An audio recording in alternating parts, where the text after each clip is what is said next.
Dissolution française. L'euro est-il en risque sur le marché des changes? Faisons un peu d'histoire et passons en revue tous les baromètres du risque à suivre sur le marché.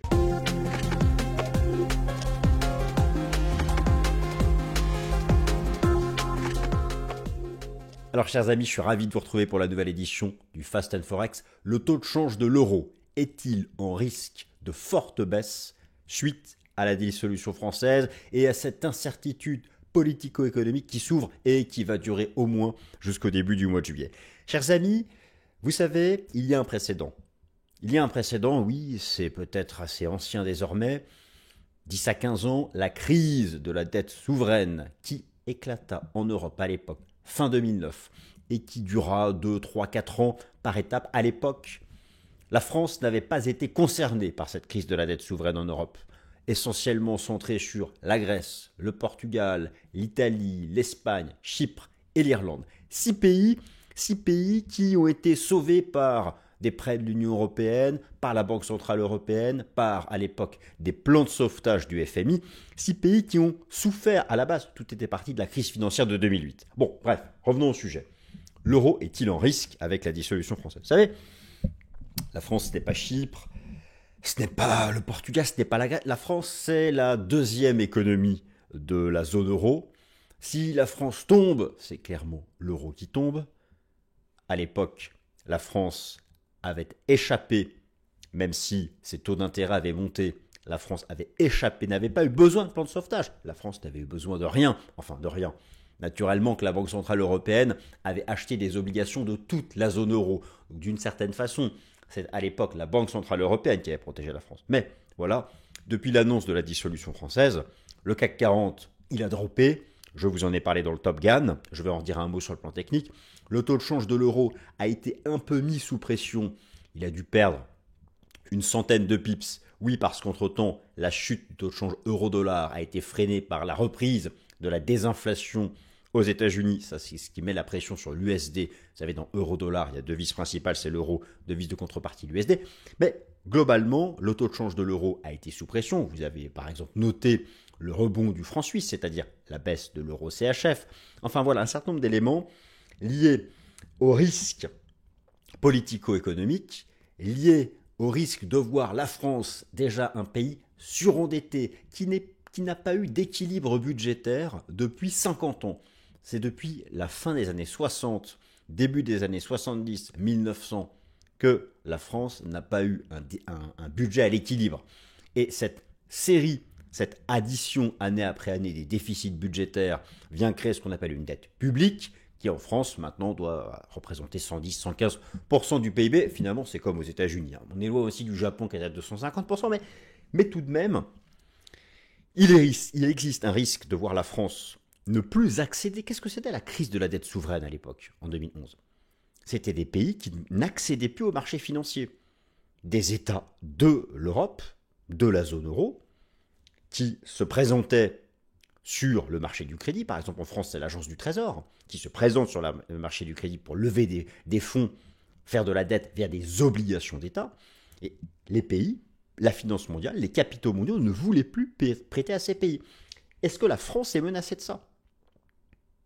En fonction du choix politique qui sera fait par les Français fin juin et début juillet, la France est-elle menacée de ne plus accéder au marché du crédit, alors qu'elle a besoin d'emprunter, ne serait-ce que pour financer la charge d'intérêt de la dette en cours? Vous imaginez le problème. Bon, dans le pire des cas, on sait que la BCE arrive, qu'elle achète tout ce qu'il faut. Ok, très bien, mais bon, enfin, pas certain que tout le monde soit d'accord. En même temps, si la France tombe, c'est un risque systémique. Systémique. Déjà, la Grèce, en l'état, était un risque systémique. Pourquoi? Parce que les banques européennes étaient impliquées en Grèce et dans la dette Grèce. Donc il faut bien comprendre que si c'est la France qui tombe, c'est la zone euro qui tombe, c'est toutes les banques mondiales qui ont prêté à la France. Enfin, vous voyez un peu, la réaction en chaîne. Donc il existe un risque systémique. Donc, dissolution, l'euro est-il en risque? On va faire un peu d'histoire. Qu'est-ce qui s'était passé à l'époque? Il y a un précédent, cette fameuse crise de la dette souveraine en Europe. Alors, le programme s'affiche sous vos yeux. La France avait été épargnée, oui, par la crise de la dette souveraine en Europe au début des années 2010. À l'époque, concentrée sur la Grèce, le Portugal, l'Espagne, l'Italie, l'Irlande et Chypre. Oh, le bel euro qui se brise, mais qui n'est pas encore brisé. Vous savez, la messe n'est pas dite. Il ne faut pas sauter à pieds joints dans les articles de la presse financière qui nous annoncent l'effondrement. Nous verrons. Et c'est justement parce que nous verrons que je vais vous proposer 1, 2, 3, 4, 5 baromètres du risque à suivre en bourse, sur lequel nous pouvons au moins faire de l'analyse en tendance et même pratiquer de l'analyse technique des marchés financiers. Un précédent, la crise de la dette souveraine en Europe en 2010-2011.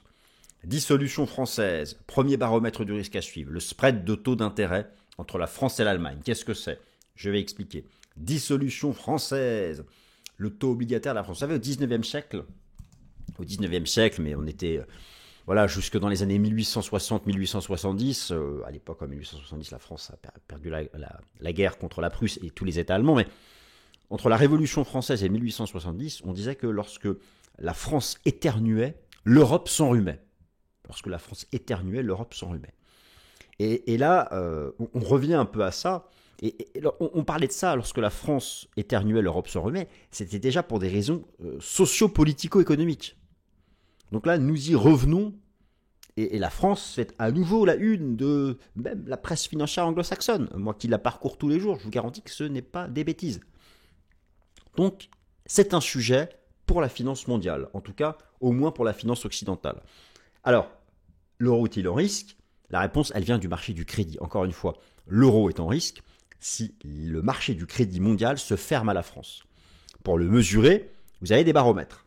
Et en particulier du côté des taux d'intérêt. Mais pas des taux d'intérêt absolus de la France. Oui, il faut les suivre. Mais surtout, les spreads de taux obligataires, c'est-à-dire la différence entre le taux obligataire de la France et celui qui est considéré comme en Europe le plus safe, celui de l'Allemagne. C'est vrai que la dette publique allemande est moins élevée en rapport à son PIB, elle a encore une industrie solide, elle est plus riche tout simplement, plus puissante, enfin, sur le plan économique. Parce que s'il y a un affrontement armé, je pense que cette fois-ci c'est la France qui gagne, ne serait-ce que par sa dissuasion, enfin sa frappe nucléaire, mais bon. Ça n'arrivera pas bien sûr. Ok, alors, dissolution française, le taux de change de l'euro, le positionnement institutionnel, le CAC 40, voici tous les baromètres que nous allons passer en revue. La crise de la dette souveraine en Europe des années 2010 et 2011 avait épargné la France. Oui, la France y avait échappé. Vous avez ici un petit tableau où je me suis amusé à remettre un peu tout ce qui s'était passé. Mais déjà, concrètement, regardons sur les marchés financiers. Que s'était-il passé à l'époque, au moment de la crise de la dette souveraine? Nous allons passer ici en données mensuelles. Vous avez sous les yeux, à gauche, un graphique qui expose les bougies japonaises mensuelles du taux de change de l'euro-dollar, et à droite, en daily. Et donc, voilà, à l'époque, la crise de la dette souveraine en Europe, elle a eu lieu de 2009 à, un bon 2013-2014. En réalité, il y a eu 2 temps. Vous avez eu tout d'abord, tout a commencé par la Grèce. Alors déjà, cette crise de la dette à l'époque a fait suite à la crise financière mondiale de 2008. Qui est venu affaiblir les économies occidentales. Il a fallu à l'époque intervenir. Les États, les banques centrales, les États ont fait énormément de dettes. Ça, c'est la base. Tout est parti de là. Et la plupart de ces pays qui n'avaient pas une croissance économique suffisamment forte ont fait de la dette. Mais la croissance économique n'a pas permis d'éponger cette dette. Les taux d'intérêt ont donc monté. La croissance économique potentielle n'était pas suffisamment élevée. Et est arrivé un moment où les économies les plus faibles, en particulier la Grèce, étaient engluées par l'addition des déficits budgétaires, par une importante dette publique, et les capitaux mondiaux ne voulaient plus prêter. Tout a commencé donc en avril 2010 par la Grèce qui demande un plan de sauvetage auprès de l'Union européenne et du FMI. En 2010, on accorde à la Grèce un premier plan de sauvetage. En novembre 2010, c'est l'Irlande qui demande un plan de sauvetage de 85 milliards d'euros. En avril 2011, ce fut le Portugal qui demanda un plan de sauvetage de 78 milliards d'euros. Et puis ensuite encore la Grèce. Alors, l'Espagne, en 2012, elle a simplement fait appel à une aide de l'Union européenne. Alors, entre-temps, n'oubliez pas, la BCE, c'était le quantitative easing. Rappelez-vous, rappelez-vous à l'époque, Mario Draghi, le whatever it takes, c'était l'achat no limite des obligations d'État. Donc voilà, c'est à l'époque, cette crise de la dette souveraine en Europe, qui est née à la base dans la crise financière de 2008, qui nous vient des Statos, cette crise de la dette souveraine en Europe, elle a été sauvée par l'Union européenne. Bon, enfin, en gros, parce qu'il y a l'Allemagne, on a pu avoir des financements à l'échelle européenne. Le Fonds monétaire international, il faut quand même pas oublier ça, que des États européens ont bénéficié. Il y en a là qui s'amusent déjà à écrire que la France sera bientôt sous perfusion du Fonds monétaire international. Bon, je ne crois pas, mais d'abord, c'est la Banque centrale européenne qui interviendra. Et c'est la Banque centrale européenne qui a permis à l'époque, par d'une certaine façon mutualisation de la dette, de sauver l'euro. Alors ensuite, je reprends un peu là, je reprends la chronologie. C'est Chypre ensuite en mars 2013. Donc en fait, il y a eu d'autant. D'abord la Grèce, l'Irlande, et ensuite il y a eu un vrai stress quand en 2012-2013, on a commencé à s'inquiéter pour l'Espagne et l'Italie. Et si vous prenez le taux de change de l'euro-dollar, où la crise avait commencé en avril 2010, l'euro-dollar était passé de 1,35 à 1,18. Ensuite, le plan de sauvetage, le plan d'action de la Banque Centrale Européenne, du FMI, lui, avait permis un beau rebond de l'euro-dollar à 1,47. Donc vous voyez, la crise de la dette à l'époque en Europe, ça a été une période très volatile. D'abord, la Grèce et l'Irlande, ça drop de 1,35 à 1,15, donc 2000 pips. Plan de sauvetage, la BCE, le FMI, l'UE, rebond de 1,18 à 1,35. Et là, en 2011, c'est l'Espagne et l'Italie qui inquiètent. On repère quasiment 3000 pips de 1,50 à 1,20. Et ensuite, petit à petit, avec la levée des plans de sauvetage, là c'était la divergence des politiques monétaires avec la Fed. Rien à voir. Donc la crise de la dette en Europe, ce fut à l'époque moins 2000 pips, rebond de 3000, remoint 3000 pips. Donc ça crée de la volatilité, ça c'est certain. Et surtout à l'époque, cette crise de la dette en Europe concernait 6 pays. 6 pays en l'espace de 3 ans. Mais à l'époque, la France n'avait pas été touchée par la crise de la dette souveraine en Europe. Oui, ses taux d'intérêt avaient monté, mais la France n'avait pas bénéficié d'un plan de sauvetage du FMI, ni d'un plan de sauvetage de l'UE. Par contre, oui, la France, comme tous les États de la zone euro, avait bénéficié du programme de quantitative easing de la Banque Centrale Européenne, qui avait donc acheté des obligations d'État pour stabiliser les marchés et faire en sorte que les taux d'intérêt ne montent pas sur des niveaux astronomiques. Parce qu'à un moment ou à un autre, la hausse du taux d'intérêt, au-delà de la lutte contre l'inflation qu'on connaît depuis 2002, sanctionne aussi un pays qui potentiellement est en faillite et ne peut plus faire face à sa charge d'intérêt, ne peut plus rembourser sa dette, et donc les taux montent, parce qu'on se débarrasse de ses obligations. Puis parfois aussi, il faut avoir, si le pays est un danger, si le pays est mal noté, si le pays voit sa note dégradée, les taux d'intérêt montent pour attirer aussi les capitaux. Il faut bien rémunérer les risques, vous comprenez. Bon. Mais à l'époque, la France, actuellement seconde économie de la zone euro, avait été épargnée. Ah oui, donc rappelons quand même qu'effectivement, lorsque je dis que si la France éternue, l'Europe s'enrhume, rappelons quand même que la France est là, alors 1, 2, ça ne compte pas 3, 4, 5, 6, alors 7e encore puissance économique mondiale. La France est la 2e économie de la zone euro. Et effectivement, la France est dans une situation budgétaire qui est compliquée, puisque le déficit budgétaire de la France en pourcentage du PIB, la France n'a pas eu un budget à l'équilibre depuis la fin des années 1960. La ligne de zéro est ici. Donc cette addition décennie après décennie du déficit budgétaire est venue créer ce qu'on appelle une dette publique. Et là, vous avez donc l'évolution de la dette publique française en pourcentage du PIB. Et ici, eh bien, alors, tout a démarré, notez, la crise financière de 2007-2008. 2007-2008, ici, vous avez eu donc la crise de la dette souveraine en Europe, où là, vous avez donc essentiellement l'intervention de la Banque Centrale Européenne vers son programme d'achat d'obligations d'État. Mais dites-vous bien que si vous prenez par exemple, pourquoi ça se fait ça, à titre de comparaison, la dette publique des États-Unis, voilà, ayez bien en tête que à l'époque, cette crise de la dette souveraine en Europe avait au préalable, en amont, les graines avaient été semées par la crise des subprimes de 2008. Et notez que d'ailleurs, la dette publique des États-Unis en pourcentage du PIB, actuellement 119% du PIB, est même un peu supérieure à celle de la France. Mais tout de même, la France est donc dans une situation déjà d'important déficit budgétaire et d'une dette publique qui est importante. Et donc, en clair, le marché s'inquiète que si certains partis politiques, je ne ferai pas de politique ici, hein, soyons clairs, on ne va pas faire de politique, c'est pas le sujet, mais tout le monde peut lire et accéder au programme. Il y a 3 camps, hein. Extrême gauche, Macron, extrême droite. Tout le monde a compris que ce soit donc l'extrême gauche ou l'extrême droite, il y aura des conséquences sur les finances publiques du pays, à un moment où les agences de notation ont commencé, pas toutes, à dégrader celle de la France, la notation de la France, et à un moment où, justement, il y a, au sein de la zone euro, en fait, ce qui menace l'euro, c'est plusieurs pays. L'euro est en risque de chute, c'est quand même le sujet de la vidéo, s'il y a ce qu'on appelle une divergence des conditions de crédit entre les États. Et on mesure ça par l'écart, la soustraction entre le taux allemand, donc le taux allemand c'est le plus solide, c'est le plus bas, donc vous prenez par exemple le spread entre la France et l'Allemagne, vous prenez le taux français moins le taux allemand. Si, je dis une connerie, si le taux français est à 5 et le taux allemand est à 4, le spread est à 1. Si le taux français monte à 10 et que le taux allemand reste à 4, le spread monte à 6. Plus ces spreads augmentent, plus il y a une hétérogénéité au sein de la zone euro, plus cela menace la structure même de fonctionnement de la zone euro et donc menace l'euro. Et c'était à l'époque là que la BCE était intervenue. Regardez à l'époque ce qui s'était passé. Alors, il y a plusieurs baromètres, je vais vous remontrer tous ces baromètres. Mais donc ici, voilà, vous avez donc l'historique à l'époque, c'était ce qui, voilà, la crise de la dette souveraine. Alors maintenant, passons en revue les différents baromètres du risque.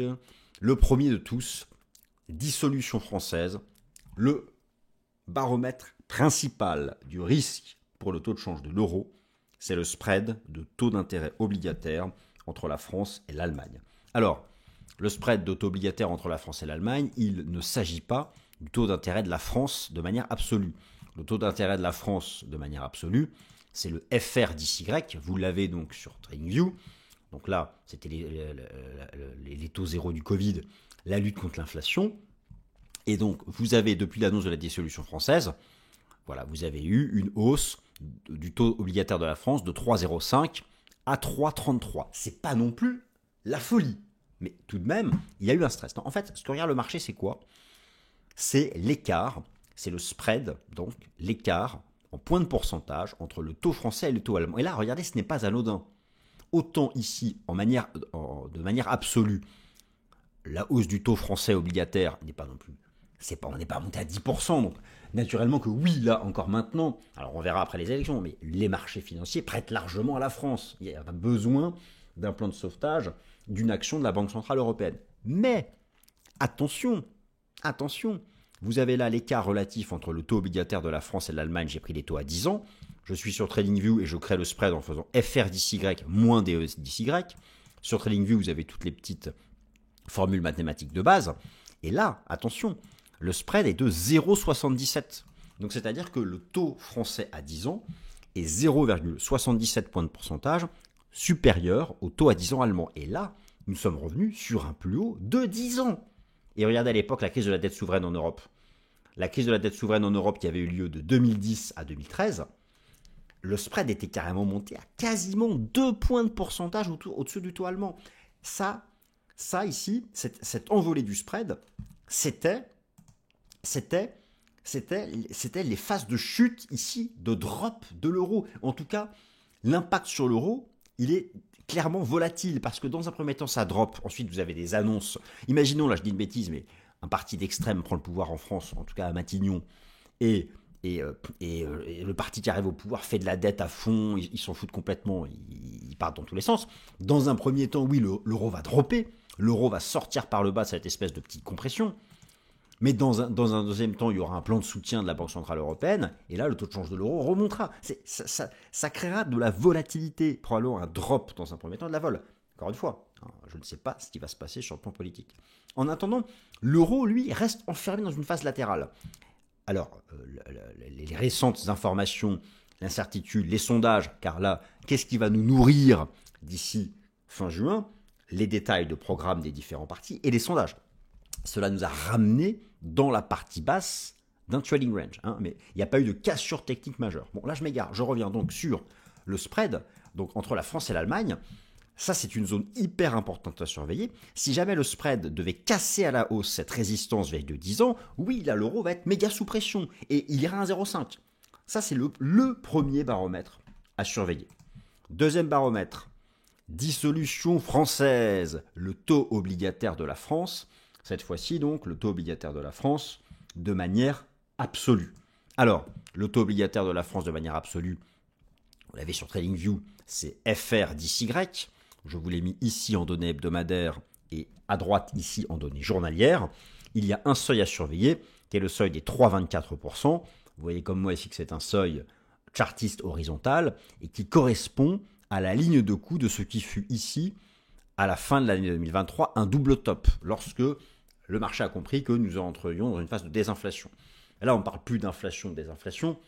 En tout cas, en juin, c'est mis entre parenthèses pour laisser la place à cette incertitude politique. Et donc là, au moment où j'enregistre cette vidéo, notez que la résistance a été testée, mais pas dépassée. Il existe un vrai risque d'accélération à la hausse du taux obligataire de la France, ce qui ne manquerait pas de créer davantage d'écartement du spread avec le taux allemand qui lui corrige, parce que l'Allemagne est vue à travers son Bund comme un actif safe haven, valeur refuge. Et mécaniquement, donc, voilà. Deuxième baromètre à surveiller, cette résistance est 3,24%, 3,23, 3,24, puisqu'en cours de clôture, c'est cette zone-là. Si le taux français dépasse cette zone, on va remonter ici à 3,60, et là, ça va commencer à piquer pour les finances publiques de la France, d'accord? Donc ça, c'est le deuxième baromètre à surveiller. Dissolution française, troisième baromètre, naturellement, l'analyse technique du taux de change de l'euro. Mais attention, je ne parle pas de l'euro-dollar. Je vais vous présenter ce qu'on appelle le XY. L'euro-dollar est bien sûr à suivre l'euro-CHF. Le XY, qui est l'indice devise. Alors, justement, attention de ne pas faire de confusion. Donc, je reviens ici. Ici, vous avez sous les yeux le taux de change de l'euro-dollar. En devise principale, l'euro, en contrepartie, l'USD. Alors, effectivement, il a été mis sous pression, mais vous notez par exemple que mercredi dernier, il y avait eu un rebond de l'euro-dollar, parce qu'il y avait aussi des informations sur l'USD. C'était la désinflation US. Comment est-ce que nous pouvons avoir une représentation de l'euro à proprement parler? Pas l'euro-dollar, mais l'euro. Et bien pour ça, vous avez sur les marchés financiers l'indice devise euro. Vous l'avez sur TradingView en gratuit, son code c'est EXY. Et vous pouvez faire de l'analyse technique sur le XY. Alors on va jeter un petit œil. Donc moi ici j'ai tout créé, j'ai tout un tas de trucs. Donc je les ai rassemblés ici, mes indices de vie. Vous avez même aussi le franc suisse en indice de vie. Donc EXY, voilà la gueule du machin. Alors là, oui, ça ressemble bien sûr à l'euro-dollar, mais c'est l'euro face à un panier de devises. Il n'y a pas que le dollar en face, il y a toutes les devises majeures, dites majeures du FX. Alors, notez que c'est intéressant, c'est que le taux de change de l'euro face à un panier de devises est dans une phase de compression, un trading range chartiste, alors qui prend la forme d'un rectangle symétrique, voilà, de base.